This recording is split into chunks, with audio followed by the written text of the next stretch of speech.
job to keep Coronas fueled by finding these thermal pockets on your own, planting T-posts, and maintaining them when they're full.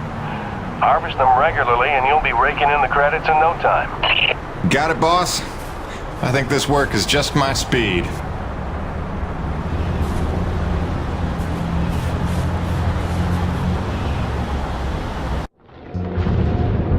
And so it went for weeks and months, until the extraordinary became commonplace. Dealing with the cold mile life became the new routine. Intense and surreal, but routine. I kept my sanity and wits by not thinking too deeply about what I was seeing and doing. It got lonesome sometimes, out in the Badlands. Music and weekly messages from the missus kept me company. I was making great dough, getting choice contracts. That was the point after all. I made friends with the crew. They're a right good sort, those guys. Even Laroche, for all his bluster, had his moments. For better or worse, I became Braddock's go-to guy. It had its benefits, but sometimes being the one to get the call meant you ended up in some damn strange situations.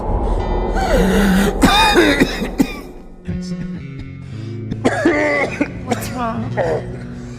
Plenty. Harmonizers aren't a side of juice. One time I want an acre to attack. Where was I? Something about getting the call. Yeah, right. Well, now you know how hard it is to communicate off-world. In those days, Nivek had a workaround. An antenna relay on the highest peak in the area, so we can call home to Mama with minimal storm interference. It's our lifeline. 2 hours ago, we went offline, and we don't know why. We're effectively cut off from sending and receiving any off-world communications. Some acrid probably got his claws into it. So once again, you expect me to march out there and fight a horde of monsters in a rig without weapons, huh? Do you know how much of my income I waste on repairs? I want guns on my rig, a simple chain gun. My hands are tied. Nevik regulations. Yes, don't weaponize the construction vehicles, but I mean in this case... Nothing. I'm not gonna jeopardize my operation because of your nerve deficit. It's called hazard pay for a reason. Oh, please. Hey, boss. Just noticed ComSat's offline. Yeah. Mind if I hustle down the relay station? Give her a gander? I was just talking to Mr. Laroche about that very thing. Apparently he's got some concerns about making nice with the wildlife. Well, no, I don't want to just snake a man's contract. No. Take it. Get yourself killed. Not for at least double, I mean. Done. What? Be back by supper time.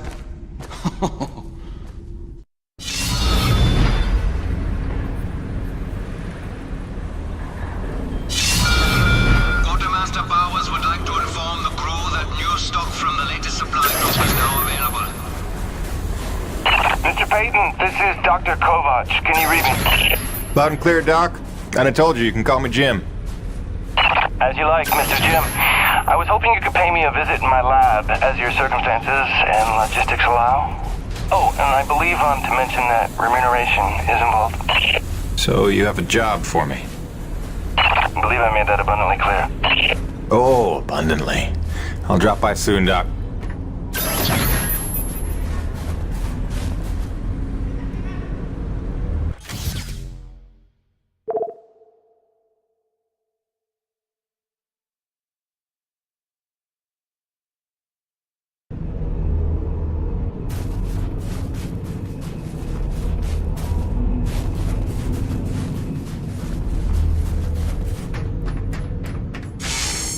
What'll it be?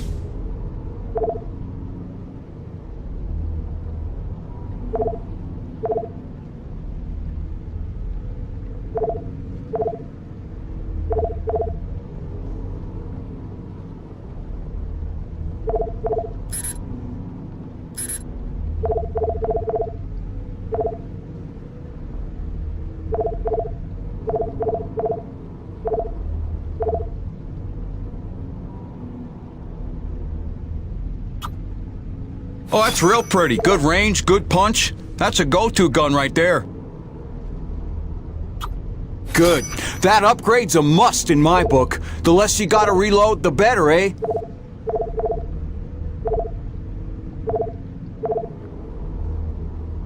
Come back anytime, eh?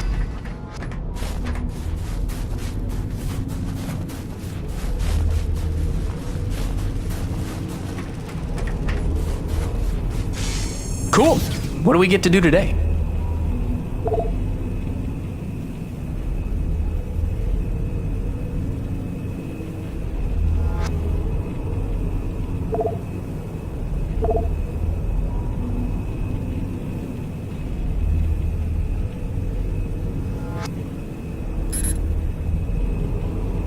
Till next time, boss.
Jim, how's Hank?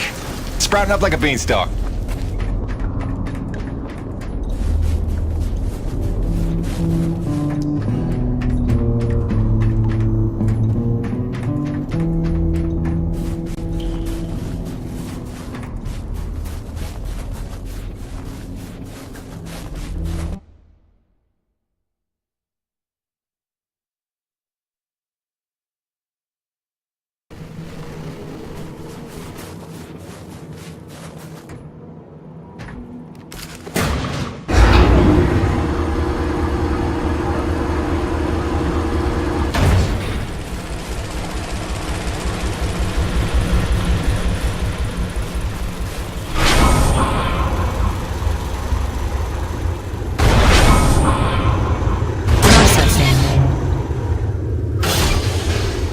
Stand by.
Level, the acrid are remarkably unstable.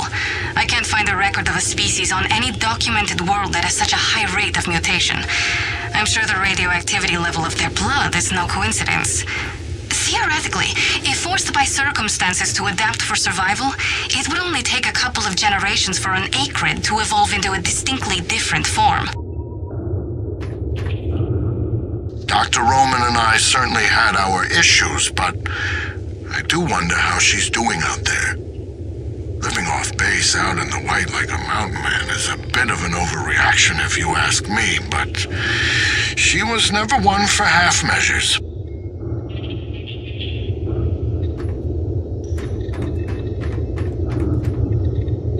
Exposure to the extreme cold reduces blood flow and constricts your blood vessels, reducing your circulatory system's overall volume and increasing your blood pressure. This causes your body to reduce fluid volume by getting rid of the excess water. So in other words... When you get cold, you want to pee. All right. Thanks for that. No problem.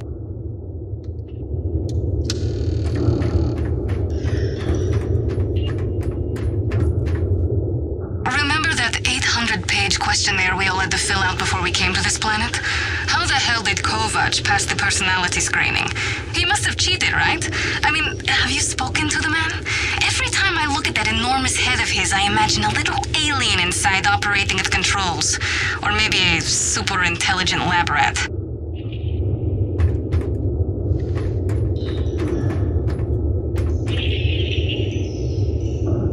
Dr. Kovac never settles for mediocrity when greatness would do. His naysayers simply envy his talents, I think. Like Dr. Roman. She could achieve as much as Dr. Kovac if only she wants so. What is the word I'm looking for? Ethical. Can you imagine?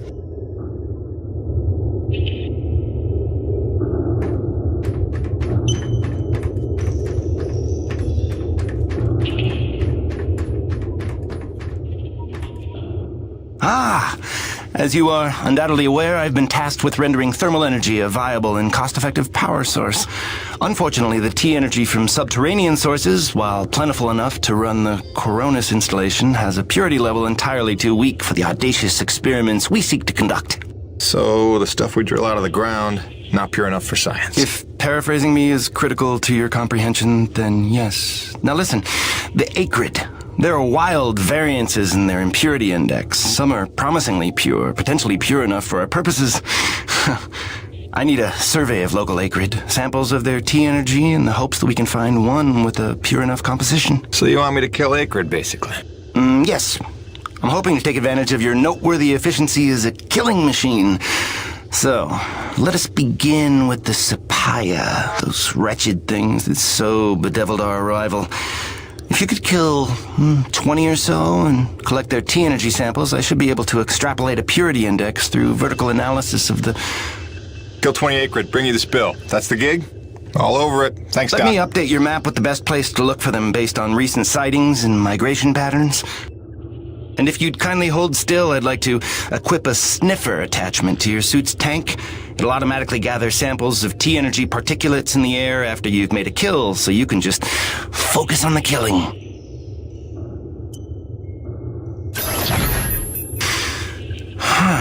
Such pitiable incuriosity.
Any idea?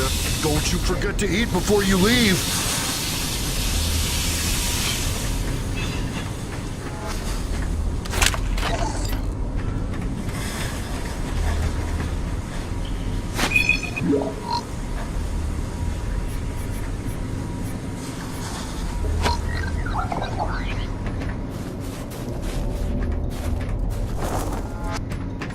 call him Old Man Braddock? It ain't on account of his age. That's the joke, man. He's in his 40s. Guy's been so stressed out since he's been running this operation, he's put in 12 years in a matter of months. Let that be a lesson to you, brother. Never forget, it's just a job. Easy for you to say. You're just a researcher. You could check out for a week and it's not like the joint would come crashing down. Braddock's on all the time because that's what we need. Hey, not for nothing. He takes it personal. Whole thing's his brainchild, you know? It's not like he drew the short straw. He chose this place, made the plans, pitched Nevik on the whole deal. Sure, he's in good with him. Practically family, but that doesn't mean his ass ain't on the line. And us with it. Right. I heard something about that. Special relationship with Nevik, they called it. Had something to do with his dad? Yeah. Papa Braddock was some big macher for Nevik back in the day. Whatever that means. Look, the man was a hero, a legend. Made Nevik what it is today, so I've been told. Hey, no need to slander the man. Let's be fair. He made Nevik what it was 40 years ago. The stuff they've been up to since, that's somebody else's fault. Oh, hey, Jim. Here to give us a shot to get even? Not today, fellas. Me and Gertie got rounds to make. Gertie? His rig. You know, like you named your... Jim! Word is you're close to beating Laroche on the board. Who's counting? About time someone punched a hole in that windbag. Don't apologize for doing us all a favor.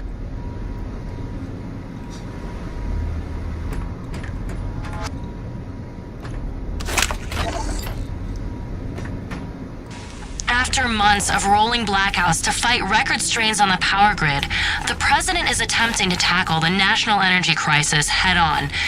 This morning, he unveiled a new energy bill promoting energy-efficient homes and alternative energy production. Critics complain the bill is flimsy and does nothing to address the soaring energy prices across the globe. Meanwhile, the blackouts are severely disrupting the private sector across the country, and financial losses are mounting. Experts predict no end in sight for the recession, while on the horizon, a global energy crisis looms. For IBR, this is Suzanne Lee.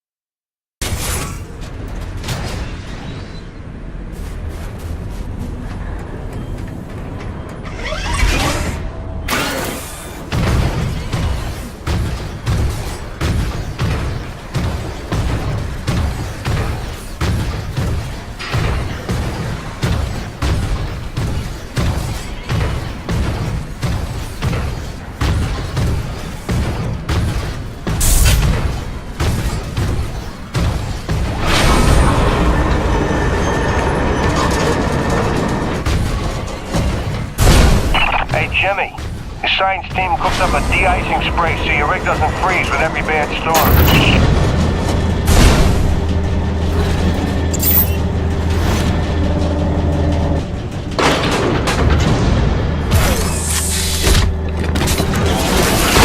Alrighty, commencing anti-icing procedures. The spray ensures your rig won't freeze in place the second you step outside, but its protection is limited to storms rated below Cardinal class. Copy? Anything beyond that? No guarantees.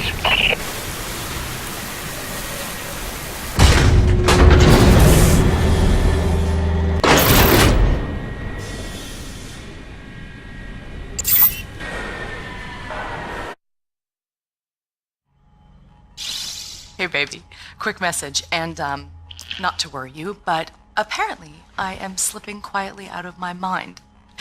Today, I spent the better part of 20 minutes looking for a hat that I was wearing. This week, I found my keys in the door, on the outside, of course, my slippers in the shower, and my toothbrush in the refrigerator. Because you know how important dental hygiene is to produce. Seriously, what is happening? Unless the little man is telekinetic and evil, moving objects around with his mind just in order to drive me crazy, then your wife has become mentally unbalanced. So, that's good news, right? Yeah. I got things totally under control. I don't know. Kisses.